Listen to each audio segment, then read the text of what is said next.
마태복음 19장. 예수께서 이 말씀을 마치시고 갈릴리를 떠나서 요단강 건너편 유대 지방으로 가셨다. 많은 무리가 예수를 따라왔다. 예수께서는 거기서 그들을 고쳐주셨다. 바리새파 사람들이 예수께 다가와서 그를 시험하려고 물었다. 무엇이든지 이유만 있으면 남편이 아내를 버려도 됩니까? 예수께서 대답하셨다. 사람을 창조하신 분이 처음부터 그들을 남자와 여자로 지으셨다는 것과 그리고 그가 말씀하시기를 그러므로 남자는 아버지와 어머니를 떠나서 자기 아내와 합하여서 둘이 한 몸이 될 것이다 하신 것을 너희는 아직 읽어보지 못하였느냐? 그러므로 그들은 이제 둘이 아니라 한 몸이다. 하나님이 짝지어 주신 것을 사람이 갈라놓아서는 안 된다. 그들이 예수께 말하였다. 그러면 어찌하여 모세는 이혼 증서를 써주고 아내를 버리라고 명령하였습니까? 예수께서 대답하셨다. 모세는 너희의 마음이 완악하기 때문에 아내를 버리는 것을 허락하여 준 것이지 본래부터 그랬던 것은 아니다. 내가 너희에게 말한다. 음행한 까닭이 아닌데도 아내를 버리고 다른 여자에게 장가드는 사람은 누구나 간음하는 것이다. 제자들이 예수께 말하였다. 남편과 아내 사이가 그러하다면 차라리 장가들지 않는 것이 좋겠습니다. 예수께서 그들에게 말씀하셨다. 누구나 다 이 말을 받아들이지는 못한다. 다만 타고난 사람들만이 받아들인다. 모태로부터 그렇게 태어난 고자도 있고 사람이 만들어서 된 고자도 있고 또 하늘나라 때문에 스스로 고자가 된 사람도 있다. 이 말을 받아들일 수 있는 사람은 받아들여라. 그때의 사람들이 예수께 어린이들을 데리고 와서 손을 얹어서 기도하여 주시기를 바랐다. 그런데 제자들이 그들을 꾸짖었다. 그러나 예수께서 말씀하셨다. 어린이들이 내게 오는 것을 허락하고 막지 말아라. 하늘나라는 이런 어린이들의 것이다. 그리고 그들에게 손을 얹어주시고 거기에서 떠나셨다. 그런데 한 사람이 예수께 다가와서 물었다. 선생님, 내가 영원한 생명을 얻으려면 무슨 선한 일을 해야 합니까? 예수께서 그에게 말씀하셨다. 어찌하여 너는 나의 선한 일을 묻느냐? 선한 분은 한 분이다. 내가 생명에 들어가기를 원하면 계명들을 지켜라. 그가 예수께 물었다. 어느 계명들을 지켜야 합니까? 예수께서 대답하셨다. 살인하지 말아라. 간음하지 말아라. 도둑질하지 말아라. 거짓 증언을 하지 말아라. 아버지와 어머니를 공경하여라. 그리고 내 이웃을 내 몸과 같이 사랑하여라.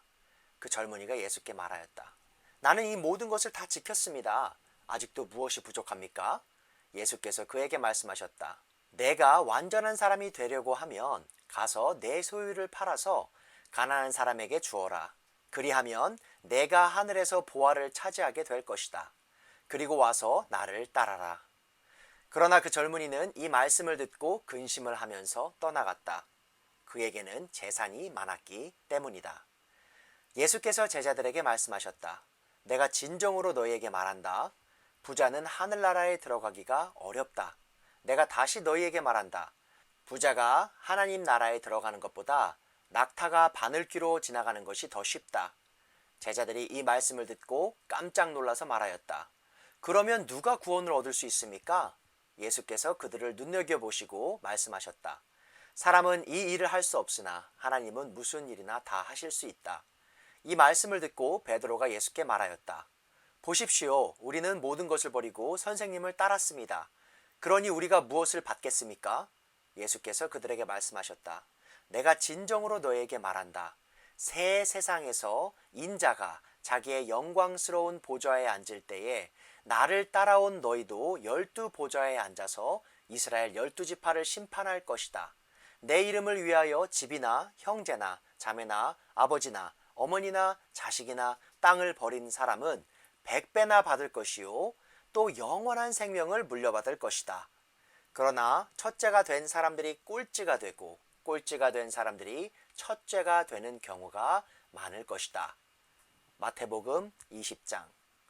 하늘나라는 자기 포도원에서 일할 일꾼을 고용하려고 이른 아침에 집을 나선 어떤 포도원 주인과 같다.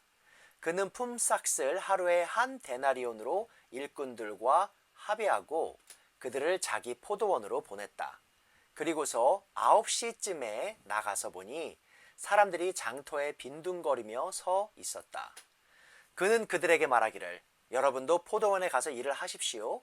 적당한 품삯을 주겠소 하였다. 그래서 그들이 일을 하러 떠났다. 주인이 다시 12시와 오후 3시쯤에 나가서 그렇게 하였다. 오후 5시쯤에 주인이 또 나가보니 아직도 빈둥거리고 있는 사람들이 있어서 그들에게 왜 당신들은 온종일 이렇게 하는 일 없이 빈둥거리고 있소? 하고 물었다. 그들이 그에게 대답하기를 아무도 우리에게 일을 시켜주지 않아서 이러고 있습니다 하였다. 그래서 그는 당신들도 포도원에 가서 일을 하시오 하고 말하였다. 저녁이 되니 포도원 주인이 자기 관리인에게 말하기를 일꾼들을 불러 맨 나중에 온 사람들부터 시작하여 맨 먼저 온 사람들에게까지 품삯을 치르시오 하였다.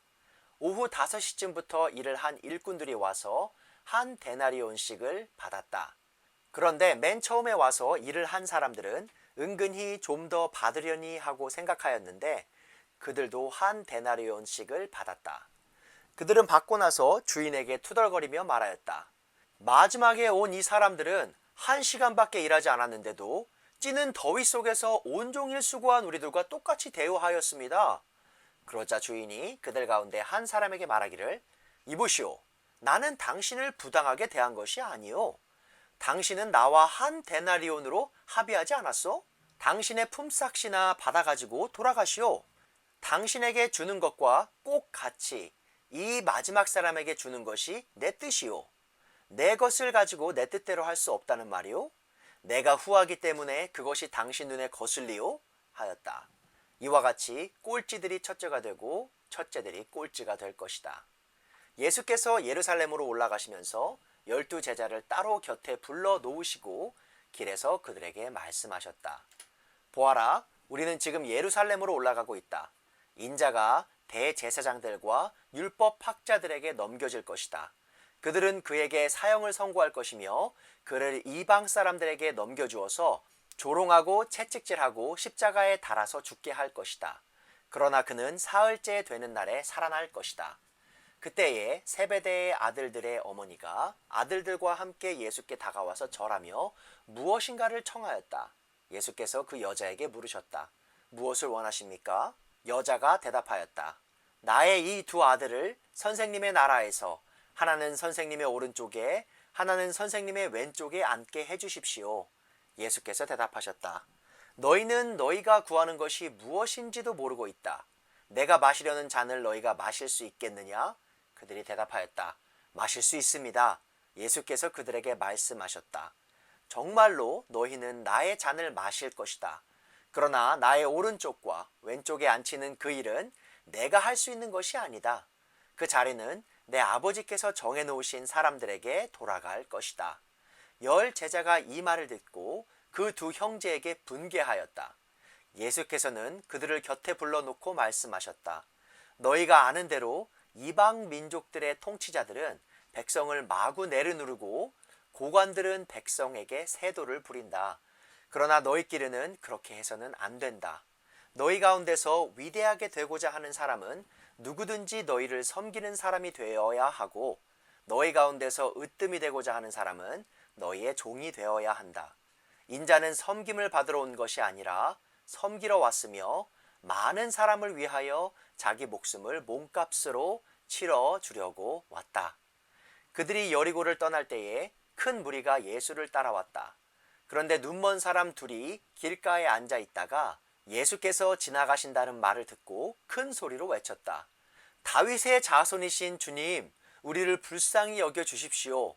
무리가 조용히 하라고 꾸짖었으나 그들은 더욱 큰 소리로 외쳤다. 다윗의 자손이신 주님, 우리를 불쌍히 여겨 주십시오. 예수께서 걸음을 멈추시고 그들을 불러서 말씀하셨다. 너희 소원이 무엇이냐? 그들이 예수께 말하였다. 주님, 눈을 뜨는 것입니다. 예수께서 가엾게 여기시고 그들의 눈에 손을 대시니 그들은 곧 다시 보게 되었다. 그들은 예수를 따라갔다. 마태복음 21장. 예수와 그 제자들이 예루살렘에 가까이 이르러 올리브 산에 있는 벳바게 마을에 들어섰다. 그때 예수께서 두 제자를 보내시며 그들에게 말씀하셨다. 맞은편 마을로 가거라. 가서 보면 나귀 한 마리가 매어 있고 그 곁에 새끼가 있을 것이다. 풀어서 나에게로 끌고 오너라. 누가 너희에게 무슨 말을 하거든 주님께서 쓰려고 하십니다 하고 말하여라. 그리하면 곧 내어줄 것이다. 이것은 예언자를 시켜서 하신 말씀을 이루시려는 것이었다. 시온의 딸에게 말하여라. 보아라, 내 임금이 내게로 오신다. 그는 온유하시어 나귀를 타셨으니 어린 나귀 곧 멍에 매는 짐승의 새끼다. 제자들이 가서 예수께서 지시하신 대로 어미 나귀와 새끼 나귀를 끌어다가 그 위에 겉옷을 얹으니 예수께서 올라타셨다. 큰 무리가 자기들의 겉옷을 길에다가 폈으며 다른 사람들은 나뭇가지를 꺾어다가 길에 깔았다. 그리고 앞에 서서 가는 무리와 뒤 따라오는 무리가 외쳤다. 호산나, 다윗의 자손께 복되시다. 주님의 이름으로 오시는 분, 더없이 높은 곳에서 호산나. 예수께서 예루살렘에 들어가셨을 때에 온 도시가 들떠서 물었다. 이 사람이 누구냐? 사람들은 그가 갈릴리 나사렛에서 나신 예언자 예수라고 말하였다. 예수께서 성전에 들어가셔서 성전 뜰에서 팔고 사고 하는 사람들을 다 내쫓으시고 돈을 바꾸어 주는 사람들의 상과 비둘기를 파는 사람들의 의자를 둘러 엎으시고 그들에게 말씀하셨다. 성경에 기록된 바 내 집은 기도하는 집이라고 불릴 것이다 하였다. 그런데 너희는 그것을 강도들의 소굴로 만들어 버렸다. 성전 뜰에서 눈먼 사람들과 다리를 저는 사람들이 예수께 다가왔다. 예수께서는 그들을 고쳐주셨다. 그러나 대제사장들과 율법학자들은 예수께서 하신 여러 가지 놀라운 일과 또 성전 뜰에서 다윗의 자손에게 호산나 하고 외치는 아이들을 보고 화가 나서 예수께 말하였다. 당신은 아이들이 무엇라 하는지 듣고 있소? 예수께서 그들에게 말씀하셨다. 그렇다. 주님께서는 어린 아이들과 젖먹이들의 입에서 찬양이 나오게 하셨다 하신 말씀을 너희는 읽어보지 못하였느냐? 예수께서 그들을 남겨두고 성 밖으로 나가 베다니로 가셔서 거기에서 밤을 지내셨다.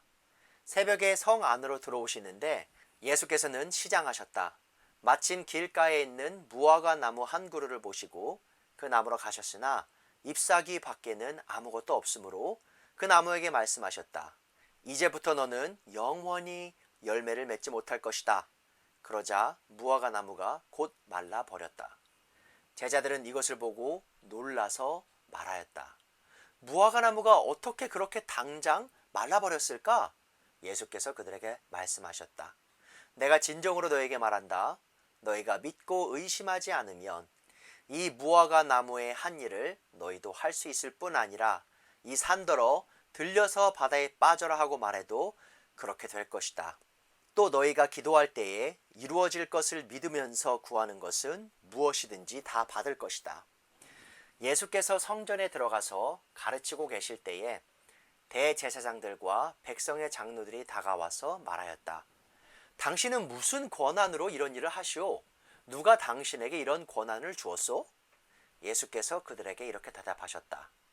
나도 너희에게 한 가지 물어보겠다. 너희가 대답하면 나도 무슨 권한으로 이런 일을 하는지 말하겠다. 요한의 침례가 어디에서 왔느냐? 하늘에서냐? 사람에게서냐? 그러자 그들은 자기들끼리 의논하며 말하였다. 하늘에서 왔다고 말하면 어째서 그를 믿지 않았느냐고 말할 것이요. 또 사람들에게서 왔다고 하자니 무리가 무섭소. 그들은 모두 요한을 예언자로 여기니 말이요. 그래서 그들은 예수께 모르겠다고 대답하였다. 그러자 예수께서 말씀하셨다. 나도 내가 무슨 권한으로 이런 일을 하는지를 너희에게 말하지 않겠다. 너희는 어떻게 생각하느냐? 어떤 사람에게 아들이 둘 있는데 아버지가 맏아들에게 가서 얘야 너 오늘 포도원에 가서 일해라 하고 말하였다. 그런데 맏아들은 대답하기를 싫습니다 하고 말하였다. 그러나 그 뒤에 그는 뉘우치고 일하러 갔다. 아버지는 둘째 아들에게 가서 같은 말을 하였다. 그는 대답하기를 예 가겠습니다 아버지 하고서는 가지 않았다. 그런데 이 둘 가운데서 누가 아버지의 뜻을 행하였느냐? 예수께서 이렇게 물으시니 그들이 대답하였다. 맏아들입니다. 예수께서 그들에게 말씀하셨다. 내가 진정으로 너희에게 말한다. 세리와 창녀들이 오히려 너희보다 먼저 하나님의 나라에 들어간다. 요한이 너희에게 와서 옳은 길을 보여주었으나 너희는 그를 믿지 않았다. 그러나 세리와 창녀들은 믿었다. 너희는 그것을 보고도 끝내 뉘우치지 않았으며 그를 믿지 않았다. 다른 비유를 하나 들어보아라. 어떤 집주인이 있었다. 그는 포도원을 일구고 울타리를 치고 그 안에 포도즙을 짜는 확을 파고 망대를 세웠다. 그리고 그것을 농부들에게 새로 주고 멀리 떠났다. 열매를 거두어 들일 철이 가까이 왔을 때에 그는 그 소출을 받으려고 자기 종들을 농부들에게 보냈다. 그런데 농부들은 그 종들을 붙잡아서 하나는 때리고 하나는 죽이고 또 하나는 돌로 쳤다. 주인은 다시 다른 종들을 처음보다 더 많이 보냈다. 그랬더니 농부들은 그들에게도 똑같이 하였다. 마지막으로 그는 자기 아들을 보내며 말하기를 그들이 내 아들이야 존중하겠지 하였다. 그러나 농부들은 그 아들을 보고 그들끼리 말하였다. 이 사람은 상속자다. 그를 죽이고 그의 유산을 우리가 차지하자. 그러면서 그들은 그를 잡아서 포도원 밖으로 내쫓아 죽였다. 그러니 포도원 주인이 돌아올 때에 그 농부들을 어떻게 하겠느냐? 그들이 예수께 말하였다.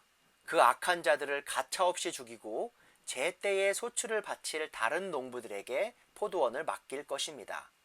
예수께서 그들에게 말씀하셨다. 너희는 성경에서 이런 말씀을 읽어본 일이 없느냐? 집 짓는 사람이 버린 돌이 집 모퉁이의 머릿돌이 되었다. 이것은 주님께서 하신 일이요 우리 눈에는 놀라운 일이다. 그러므로 나는 너희에게 말한다. 하나님께서는 너희에게서 하나님의 나라를 빼앗아서 그 나라의 열매를 맺는 민족에게 주실 것이다. 이 돌 위에 떨어지는 사람은 부스러질 것이요 이 돌이 어떤 사람 위에 떨어지면 그를 가루로 만들어 놓을 것이다. 대제사장들과 바리새파 사람들은 예수의 비유를 듣고서 자기들을 가리켜 하시는 말씀임을 알아채고 그를 잡으려고 하였으나 무리들이 무서워서 그렇게 하지 못하였다. 무리가 예수를 예언자로 여기고 있었기 때문이다.